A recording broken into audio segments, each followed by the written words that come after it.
আপনার এই জাদুঘরে আমি যতগুলো হচ্ছে বনসাই দেখলাম, এটা বেশ বড় লেগেছে আমার কাছে। মানে এটা কি সবচেয়ে বয়স্ক?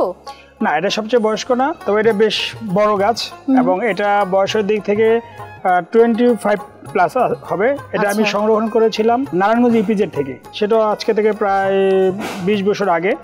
আরো ধরে নিয়েছে যে ওখানে আরো 5 বছর আগে ছিল গাছটা, সেখান থেকে আমি এটা সংগ্রহ করেছিলাম। 25 বছর বয়সী একটা গাছ এবং আমি যেটা দেখতে পাচ্ছি যে শিকড় ছেড়েছে, তাই তো? প্রচুর শিকড় ছেড়েছে। এটা কি যে আগের যে গাছগুলো দেখলাম ওরকম হবে শিকড়গুলো? হ্যাঁ, ওরকম হবে। আচ্ছা, এই যে বেশ পুরনো গাছ হবে এবং অনেক শিকড়। এটা কি প্রুনিং করেছেন নাকি অলরেডি? প্রুনিং অনেকবার করা হয়েছে, প্রুনিং এর কাজ চলছে প্রতি বছর। কারণ আমি তো আগেই বলেছি যে বনসাইটা হচ্ছে জীবন্ত। যেমন এটা দেখতে পাচ্ছি, এটা হচ্ছে তেঁতুল গাছ। একটু আগে আমরা প্রুনিং করলাম, এটা অনেক ডালপালা ছেড়ে ছিল, এটা কিন্তু একটু শেপে নিয়ে আসলাম। এটা প্রায় 15 কাছাকাছি। আপনার আইডিয়া ঠিক আছে, 15-20 এই কাছাকাছি।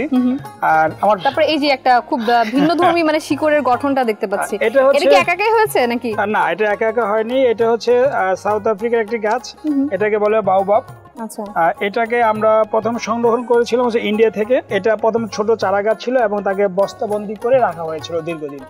বস্তাবন্দি করে রাখার কারণে এটাকে শিকড়গুলো একটু শেপ চলে আসে বস্তার ভিতরে। পরবর্তীতে এটা শিকড়গুলোর উপর আমরা কাজ করে আস্তে আস্তে এটাকে এই পর্যায়ে নিয়ে আসা হয়েছে। এটা অনেক পুরনো গাছ এবং এই গাছের বৈশিষ্ট্য হচ্ছে এই গাছটা প্রচুর পানি ধরে রাখতে পারে। বিশেষ করে মরু অঞ্চলে থাকে তারা কিন্তু এই গাছকে খোদাই করে মাঝখানে গর্ত তৈরি করে এবং এখানে বৃষ্টি পানি এবং গাছের পানি সংরক্ষণ করে তারা কিন্তু জীবন নির্বাহ করতে পারে এই বাওবাব গাছ। এবং এই গাছটা এত মোটা হয় যে গাছটা মাঝখানটা চিরে রাস্তা পর্যন্ত তৈরি করা যায়। ভাই, আমার একটা প্রশ্ন আছে, সেটা হচ্ছে এই গাছের বয়স কত বললেন?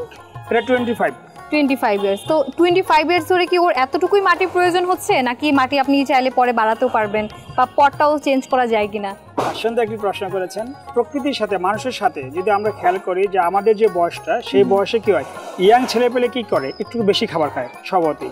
বাবা একটু কম খায়, দাদা আর একটু কম খায়। অর্থাৎ মানুষ যখন বয়স বেড়ে যায় তখন তার খাবারের চাহিদা কি হয়, দিন দিন কমে আসে। গাছের ক্ষেত্রেও তাই।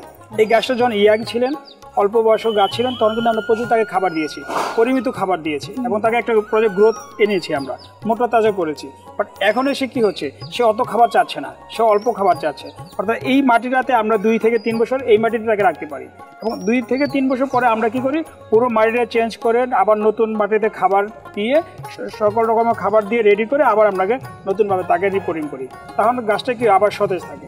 অর্থাৎ মানুষের মতোই গাছেরও জীবন, যে ইয়াং বয়সে একটু খাদ্যের চাহিদা বাড়ে এবং যখন বৃদ্ধ বয়স চলে আসে, মাঝামাঝি বয়স চলে আসে, তখন খাদ্যের চাহিদা কমে যায়। আচ্ছা, অনেক তথ্য জানলাম এবং আরও একটা জিনিস আমি খেয়াল করেছি, যেমন এখানে এসে অনেক নতুন গাছের সাথে আমার পরিচয় হয়েছে, বা যেগুলো একদম আমরা বইয়ের পাতায় পড়েছি কিন্তু কখনো তো বা দেখার সৌভাগ্য হয়নি, কিন্তু আপনি সেটাকে বনসাইতে রূপান্তর করেছেন। মানে আমরা এছাড়াও নার্সারি বা বিভিন্ন অফিস আদালতে যেগুলো সাজানো থাকে, মানে এই বট জাতীয়টাই দেখি, কিন্তু আপনার এখানে এসে সব থেকে বেশি ভ্যারিয়েন্ট আমি পেয়েছি যে আপনি যেমন মশলা গাছকেও বনসাইতে রূপান্তর করেছেন, তেমনি ফল এবং ফুলের গাছও।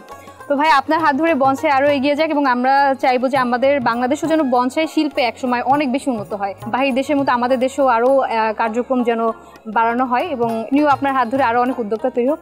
আপনার জন্য শুভকামনা রইল।